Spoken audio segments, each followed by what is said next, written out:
Més comentaris o preguntes o reflexions? Digue'm. Tota l'estona, hi ha hagut moments de la xerrada que em ressonava el llibre de Jeremy Narby, coneixeu, La serpiente cósmica? Em sona, però no... Molt, sí. Et sona a tu, això, per lo que estem parlant. És un llibre que vaig llegir fa poc i em ressonava molt. Ell parla de la ser còsmica que està en molts pobles, que és com la font de la sabidoria, i la relaciona amb l'ADN. Amb l'ADN? Sí, diu que el que capten els xamans peruans quan prenen ayahuasca és una ser còsmica que envolta la Terra, que està representada en moltes cultures, i seria la biosfera. La emissió de l'ADN és tota la biosfera. I llavors, ell parla de com els xamans li expliquen que l'ADN els ensenya el que saben, no? I diu, com podeu saber quines plantes són les que curen, quines coses, com fer un verí com el curare, no? Que serveix per matar d'una manera, i es carrega totalment el darwinisme. No ho conec. Però aprofito per... La gent d'Arbúcies, eh? Sí. La gent d'Arbúcies... No, ja estic al cas. Estic al cas.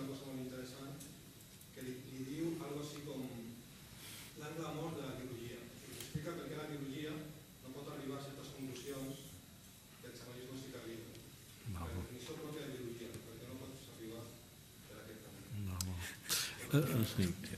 Gent d'Arbúcies, gent d'Astúcies, es diu sempre. No, però jo aprofito per dir una cosa que la volia dir abans i que m'ho poses en bandeja.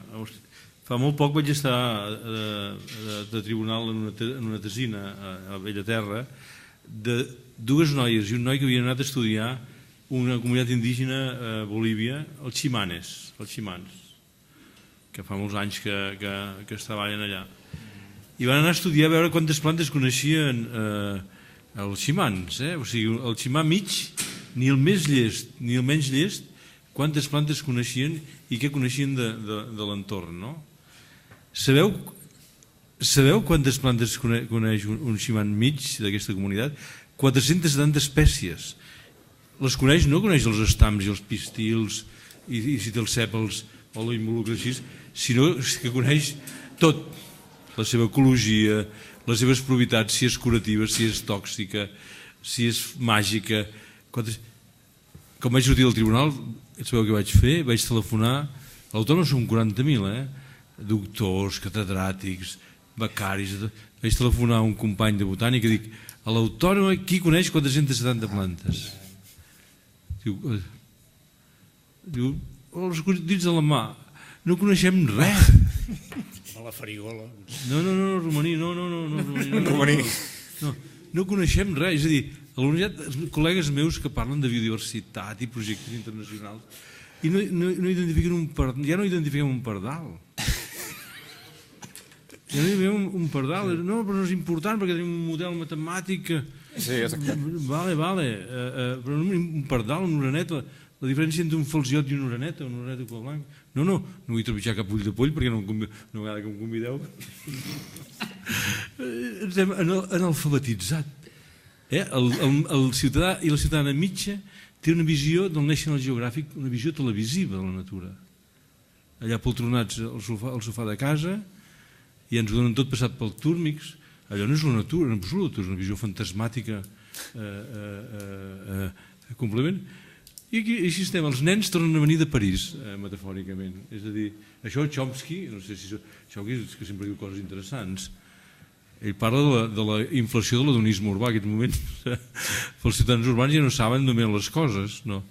Ja no saben, o sigui, ja no saben, allò, al matí quan ens aixequem i obrim la nevera, aquell museuet de iogurts, els que primen, els que engreixen, els de fruites margeneres, els fuets d'enterradilles, els integrals, però ja ni ho relacionem amb el sector primari ni la producció, s'ha produït un fenomen d'analfabetisme profund. I llavors és molt fàcil, hi ha un ambientalisme urbà que surts de casa amb el nuclear no gràcies, a l'escapisme aquest amazònic, és a dir, però hi ha una...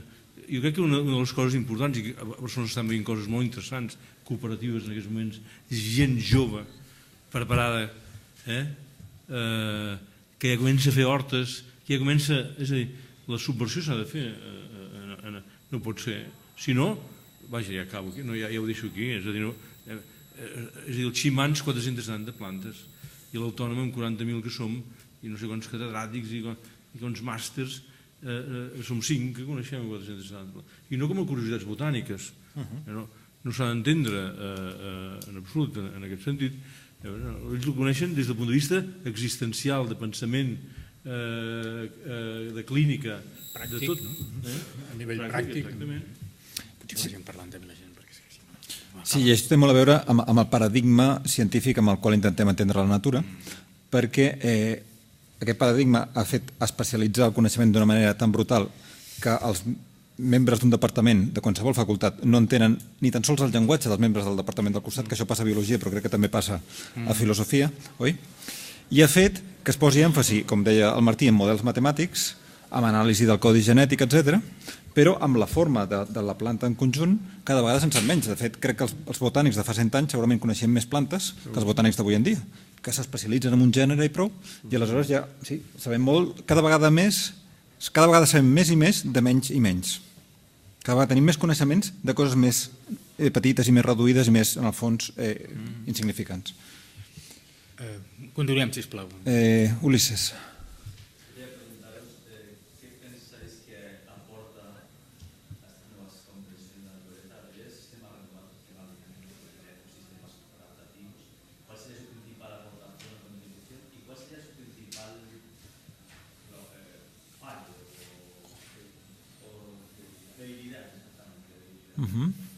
No te he entendido, no te he oído bien.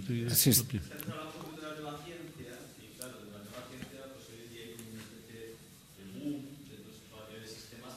La teoría del sistema. Sí.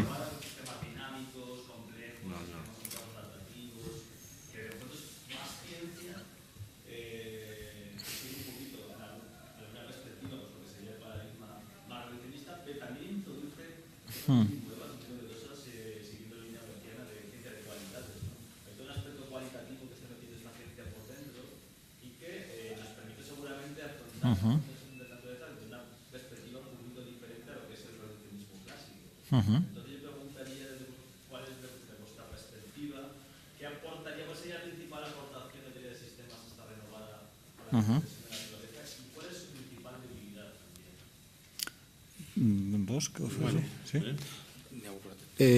La teoria de sistemes té com a idea bàsica quan neix amb Bertalanffy que el tot és més que la suma de les parts. Així com Descartes havia posat en marxa aquest paradigma que per entendre un fenomen s'ha de reduir amb les parts més petites possibles, cosa que ens ha convidat a fragmentar la realitat i fragmentar el coneixement, la idea inicial bàsica de la teoria de sistemes és que el conjunt és més que la suma de les parts, tal com un ésser humà és més que una suma de braços i cames i cabells i òrgans. No? O com deia Raymond Panikkar, mitja vaca i mitja vaca no és igual a una vaca. O sigui, el tot és més que la suma de les parts.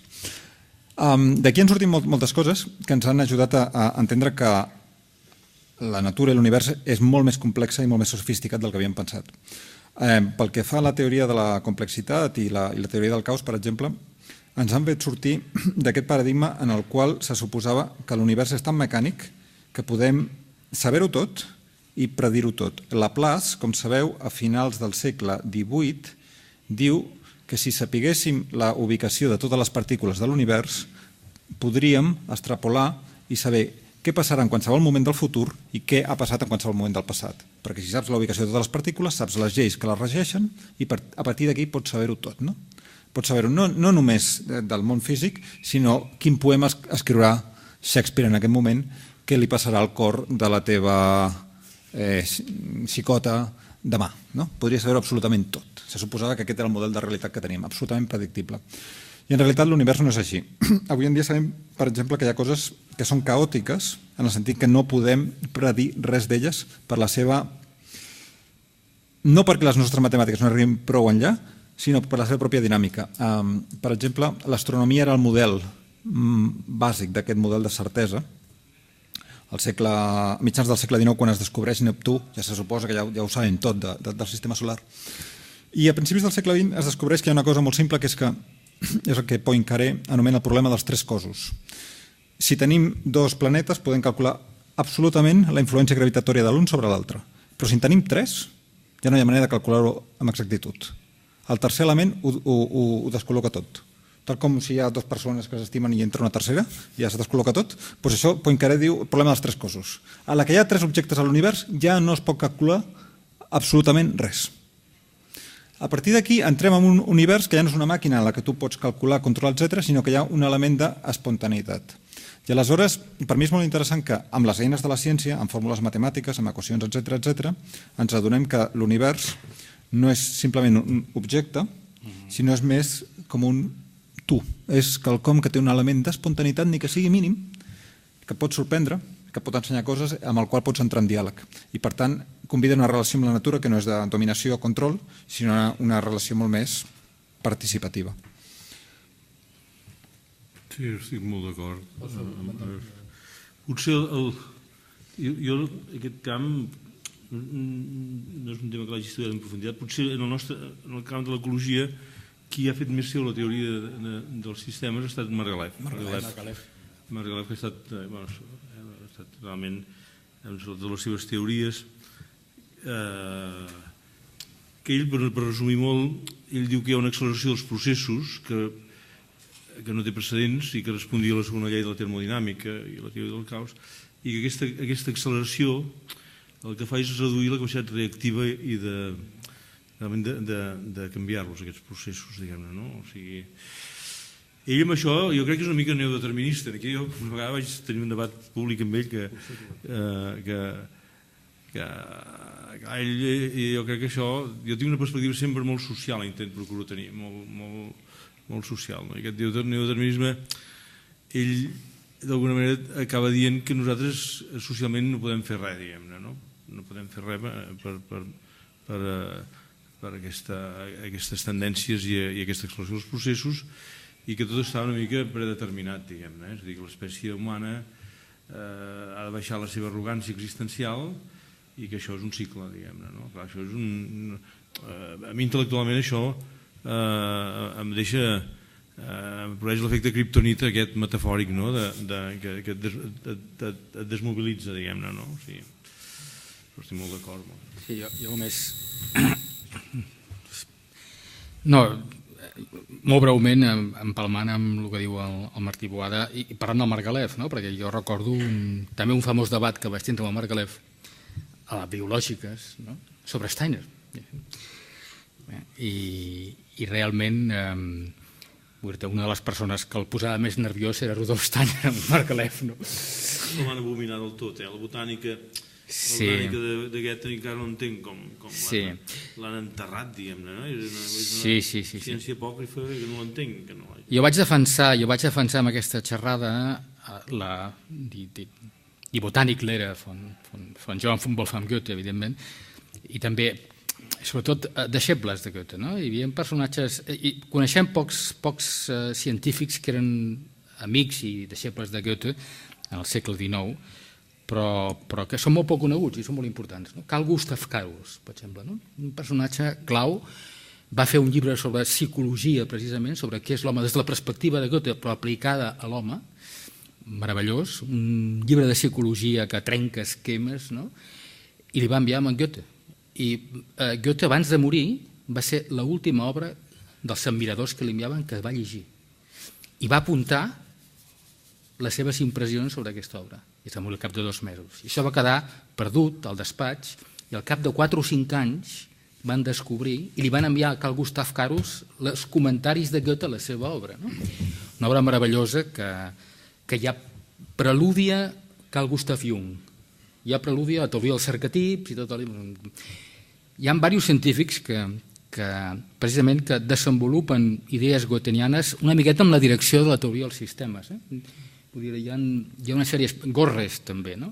Jo recordo la discussió amb Margalef i, evidentment, estaria d'acord amb tu que hi ha un neodeterminisme important i era molt difícil poder dialogar amb ell en aquest aspecte, sense menoscap ni molt menys que és un personatge clau a l'ecologia catalana. I ara que dius això, Goethe diu que la natura no té sistemes, la natura no és un sistema. O sigui, amb això està suggerint que la teoria de sistemes, en el fons, també no deixa de ser una Això és cosa una més de- abans que neix la teoria de sistemes, no? Però que la idea de sistema aplicat a una cosa orgànica... No, és que la paraula sistema amb ell no li agradaria.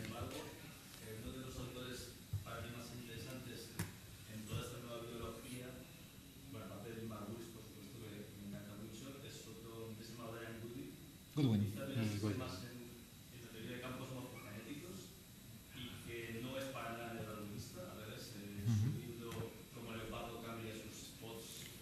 Manchas. Hace una crítica radical del catolicismo y sin embargo introduce la teoría del sistema, lo que llaman sistemas completos como punto de partida para esa teoría de campos morfogénéticos donde lo que se está creando en realidad forma ese complejo de ser la propia parte genética y la parte ambiental forman ese campo, ¿verdad? En el cual el organismo se desarrolla siguiendo pues, zonas de atracción, ¿no? De alguna forma aquello que tiene estabilidad estructural, que son los rotatorios, da lugar a seres posibles y lo que no tiene estabilidad estructural desaparece, ¿no? Y a mí me parece una visión totalmente radical, nueva y que sí que se basa fuertemente en lo que yo llamaría una visión renovada de la teoría de sistemas, porque claro, yo este tipo de teorías no son del siglo XX ni 60, son de hace escasamente 20 o 30 años y trabajando mucho al nivel de cualidades, no al nivel tanto cuantitativo numérico, sino al nivel de cualidades. A lo mejor ahí sí que conecta con la idea de que Sí, i de fet, Brian Goodwin, de fet jo vaig treballar 6 anys amb Brian Goodwin al Schumacher College, i a ell li interessava molt Goethe i la ciència goetheana.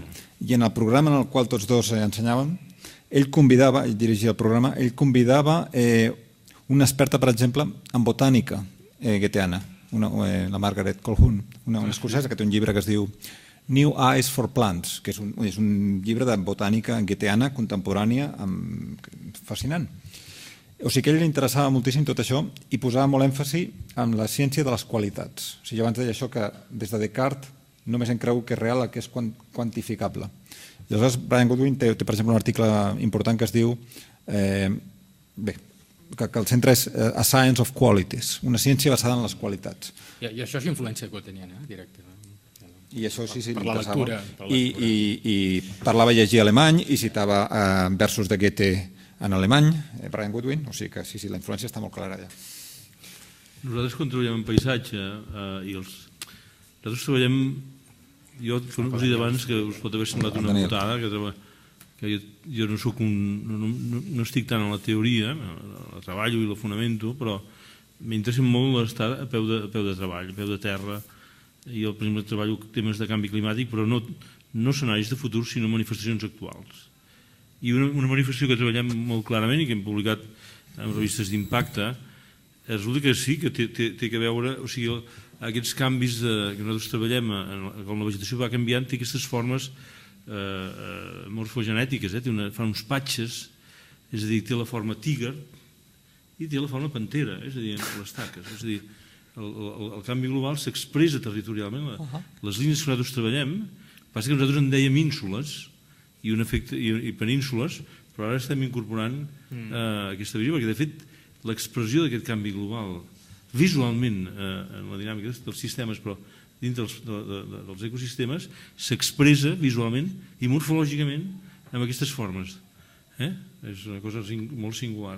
Sí? No sé si m'explico. Sí, perfectament. Veiem que els canvis, diguem-ne, hi ha un fenomen molt curiós, les comunitats mediterrànies, paisatges mediterranis estan desplaçant, per primera vegada el nord està desplaçant, el sud està desplaçant al nord. No en el sentit social, no us il·lusioneu tampoc, ara no us il·lusioneu. Des del punt de vista de les comunitats vegetals, l'alzinar, en àrees de muntanya, va desplaçant els paisatges centroeuropeus, però ho fa amb aquesta estructura, amb aquests patxes. És molt, molt, molt curiós. I és regular aquí i a Austràlia. És a dir, és una cosa molt curiosa que ja estem treballant ara. Tenim temps per una última pregunta, hi havia una mà alçada allà. I si hi ha algú més, a veure, demaneu perquè tancaríem el... Sí. Albert, què tal? Bé? Intervens? Tenia alguna petita discrepància amb en Jordi respecte a això dels tres cossos, que jo no ho veig d'una manera Vale. tan reveladora, però bueno, parlar ara de mecànica quàntica Sí, això no és quàntica, sinó que és mecànica celeste. Sí. Sí. Però vull dir que el fet que no hi hagi una solució analítica que no es pugui provar no vol dir que no es pugui aplicar un model determinista dur, senzillament que no tenim una manera analítica de trobar una solució, no? Bé, Bueno, hi ha tres, el sí, Daniel, el Joan. i aquests tres. I tu, Joan, vols dir alguna relació a això? Sí, doncs Joan. I aleshores Daniel al final. Aquest xicot de la camisa vermella, no? Sí, però si el Joan vol dir alguna relació a aquest tema, i aleshores que acabi el Daniel. Joan, volies dir? Sí. Dintre d'una estratègia, un principi evolutiu, quan un sistema un model gradualista competitiu típic d'alinear, hi ha un sistema, hi ha altres sistemes de salts, de desequilibris punteats, i en concret, quan un determinat sistema s'inestabilitza, hi hauria un neodeterminisme estocàstic, que és una evolució cap a uns atractors que ja vindrien predeterminats. No sé si serien les idees de Plató o el que seria. Però això es veu, per exemple, a Austràlia. Allà no hi ha mamífers, hi ha marsúpids, i no obstant, les formes de les espècies que han donat, des d'una ardilla voladora a un carnívor i tal, es repeteixen amb els que no són marsupials. Aleshores, quan una cultura inventa la numeració, inventa el número 0 i tal, si no hi ha hagut contacte, vol dir que tots es reproduirien els mateixos models. En un altre planeta, la vida, si evolucionés, donaria espècies rares o passaria per uns atractors que serien faves comptades i que vindrien determinats per un determinisme pur matemàtic.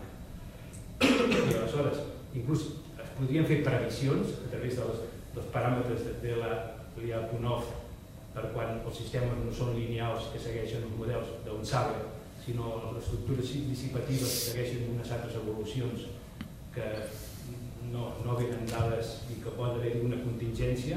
Quin és el paper de la contingència? Quin és el paper de la predeterminació matemàtica? No sé, és un repte això, no? Val, jo només diria tres coses molt ràpides. Jo crec que el determinisme matemàtic està mort. Va morir ja amb Gödel. Quan la teoria de la incompletitud de Gödel s'ha acabat la idea de coneixement absolut de la realitat. Dos, a física quàntica, principi d'incertesa, Ungewissheit, de Heisenberg. Allà també no es tracta de que no coneguem prou, segons la interpretació de Copenhague, sinó que hi ha un element allà d'aquelles partícules només existeixen quan les observem. Això és el que diu Bohr. Això és el que diu Bohr i Wheeler i una línia molt interessant de la física contemporània, que jo crec que és la més coherent. I tercer, una cosa molt més simple, i que això sí que ho podem entendre tots. Quan els meteoròlegs a TV3 diuen que farà bon temps al cap de setmana, etc., sabem que en un marge de 2 o 3 dies encerten. Més enllà ja no hi arriben. No perquè no sapiguem prou, sinó perquè per determinar qualsevol fenomen del món real, a vegades hi ha una petita variació que es pot amplificar, no? Efecte papallona, etc. Bé, mai podrem tenir prou dades, o sigui, per saber exactament la posició d'una determinada partícula, cada partícula té infinits decimals. Infinits. Per tant, mai podrem tenir la posició exacta de cap partícula. I hi ha una infinitud de variables. Per tant, per molt potents que fossin els nostres ordinadors, jo crec que l'atmosfera, i Goodwin també ho pensava, és impredicible intrínsecament. Gràcies a Déu, diria jo, però si no seria molt avorrit. Però bé, hi ha científics que dirien altres coses. Déu juga als daus o no juga als daus? El que li respon Bohr a Einstein és que no és cosa nostra dir el que ha de fer Déu. Però que és que no són daus. Jo crec que és la vida que batega a la realitat o en el geist de l'univers, que aleshores nosaltres la podem matematitzar de diverses maneres, però hi ha aquest element de que la vida és una aventura participativa en comptes de ser una línia de ferrocarril on sabem que en cada minut el ferrocarril arribarà a algun lloc. Lluís. Anava a dir, hi ha un misteri, no? en la vida. Clar, això també depèn de si la teva visió del món, l'univers és reduïble al coneixement humà o hi ha quelcom que el coneixement humà no esgota. Si creus que el coneixement humà pot realment explicar l'univers, doncs potser sí, però jo crec que a partir de Gödel això ja es desmunta. No sols a partir de Gödel, jo crec que una de les grans, i et torno la paraula cap al Daniel ara, d'avui, una de les grans, jo crec que sí, i ara miro cap al doctor Montserrat, jo crec que una de les grans trobades de la filosofia moderna és acceptar d'alguna forma, i tinc aquí l'Andrés Sánchez Pascual també, acceptar que l'escepticisme modern, les eines potents de l'escepticisme, els tropos, tota la força de l'escepticisme, ens diu que el coneixement humà, amb el pensament lògic i racional, només pot arribar cap a lo verosímil, però que hi ha una última frontera en allà, en la qual, més enllà, evidentment, si no fem un salto mortale, no? En paraules de Jacobi, si no fem un salto mortale no hi arribarem. No? Per tant, que el problema és què entenem per coneixement. No? Si el coneixement és només lògic i racional o la consciència l'expandim. Aquest és un dels debats. No? Jo tinc... Bueno, pots parlar tu. És que el Daniel el veig allà tirat. Digues. Sí. No, en aquesta línia, i jo sí ara que acabo... No, si pots continuar. Barrow estableix que si un univers, amb la seva incommensurabilitat, amb la seva complexitat, és incapaç de generar un organisme viu que l'interpreti, aquest univers no existirà. S'estableix. El principi antròpic. El principi antròpic de Barrow. És a dir, aquí també és a dir, jo veig que aquí hi ha la notorietat justament de la condició humana, és a dir, que la significància d'aquest esforç constant d'intentar entendre'l, aquest món, però aquesta és una qüestió per mi molt clau. Ara jo anava a afegir una frase de Steiner, de Rudolf Steiner, que diu, és una mica forta la fórmula, però la llença així, diu, si l'ésser humà no existís sobre la Terra es disgregaria, o sigui, moriria. És a dir, i això ho deia abans que sortís l'ecologisme naïf, diguem, no? Sí, no, i tant. Escolta, aquest noi pobre... Daniel, sí. Comentava Jordi el tema del Weber que parlava del desencantament del món, no? Suposo que ell ho deia com a molt positiu. No crec. Bueno, perquè ell també molt crític amb l'esperit del capitalisme, té aquest clàssic sobre l'ètica protestant i la seva vinculació amb l'esperit del capitalisme. No, ell veu com una cosa negativa. I acaba dient una cosa que reflecteix molt la nostra societat, que és un conjunt de nul·litats que es creuen la gent més important que ha existit mai en el món. Que diu, grans cervells sense cor i sentimentalistes sense cervell. Aquesta nul·litat es creu el millor de l'espècie humana. Algo així diu Weber. I això reflecteix molt el que veiem avui en dia amb al nostre voltant, sembla. I t'afegeixo que hi ha uns problemes greus de Weber amb el nazisme també, que van per aquí. Vull dir, hi ha un problema. Igual que Steiner. Saps que Hitler anomena Steiner enemic públic número 1. És molt important. Steiner presenta una visió espiritual de les coses, no? I Hitler també va per lo espiritual, però a lo Wagner, no? A lo negatiu. Llavors hi ha un... Però Weber pateix molt sota el nazisme. Bueno, és que després de Weber, que va parlar del desencantament del món, com pots tu voler, li vaig posar que volia reencantar el món, no? Una mica. I volia comentar quina seria aquesta opció de reencantament del món, per exemple, de Pàniques, no? Que parla del mite, quina funció tindria el mite en relació, per exemple, amb la concepció de la teoria sistèmica, fins i tot, entendre arquetips, com podríem reencantar el món. Jolines, ara us preguntes això... Però breument, hi ha un llibre... Hi ha un llibre que va aparèixer fa un parell d'anys en anglès que es diu A Reenchanted World, un món reencantat, d'un tal Gibson, que és un divulgador científic. I bàsicament el que fa és contemplar el que ha passat els últims 50-60 anys com un esforç en molts àmbits per reencantar el món. Sobretot, per exemple, l'ecologisme. Com hi ha gent que de cop i volta té una relació nova amb la natura que abans no es coneixia. Com hi ha gent que estableix relacions personals amb animals, amb dofins, amb ocells. Un aviador de parapent que es va posar com a objectiu personal guiar a un grup de grulles del nord de Sibèria a Iran, a un lloc que era l'únic lloc on podien sobreviure.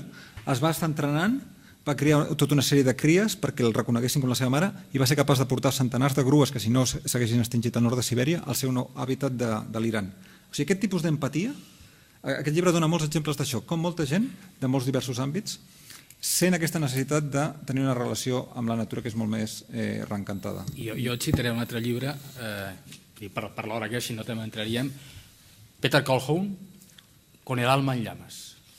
És un intent, ja te'l poso a la pissarra, és un intent realment molt interessant de reencantar la naturalesa, i no sols això, sinó que el Peter Calhoun el que fa és algo molt curiós, que és que a mi em recorda molt, per això he comentat parlant de les bruixes catalanes i dels bruixots catalans. El Peter Calhoun el que fa és, ell diu que la comprensió de la naturalesa en última instància té que ser entre sujeto i objeto, tenim que entrar en contacte amb ella i emocionalment tenim que ser capaços d'entrar directament en contacte amb les seves criatures. Aquesta és la tesi del Calhoun, en aquest aspecte. Si aconsegueixes tindre una relació espiritual amb les criatures de la naturalesa, automàticament tens una visió, entre cometes, de la naturalesa diferent de la que tenies abans. Això és Con el alma en llames, que és l'únic traduït que hi ha al castellà. Con el alma en llames.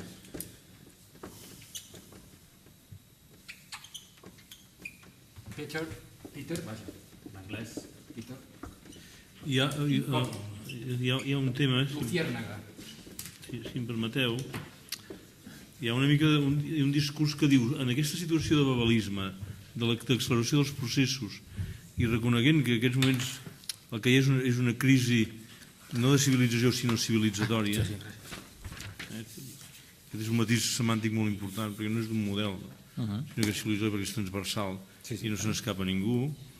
Jo crec que hi ha una aportació de Capra, de Frijol Capra, que ell diu que és urgent una alfabetització, un consens, diguem-ne, és a dir, un consens semàntic interdisciplinar, perquè l'acceleració és tan ràpida que si aquest babelisme no el superem i no ens posem d'acord, diguem-ne, això és complicat.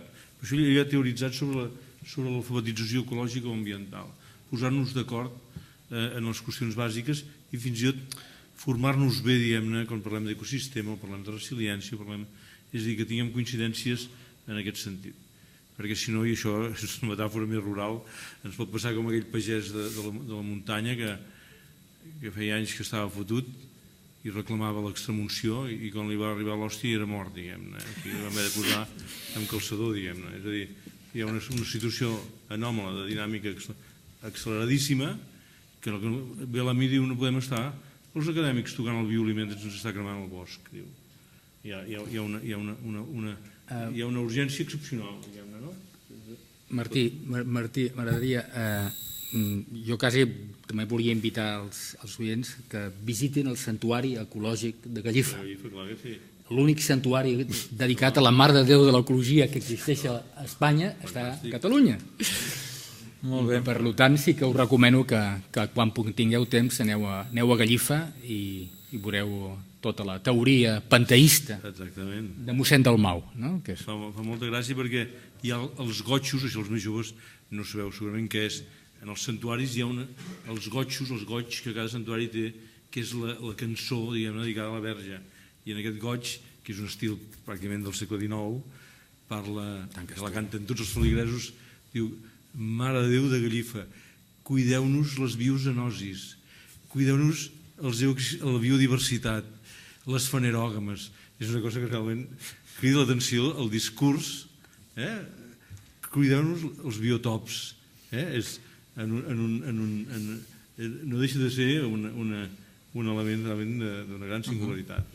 Sí, sí. Doncs cuideu-nos la terra, cuideu-nos a tots, bon dia de la terra i gràcies. Gràcies a tots.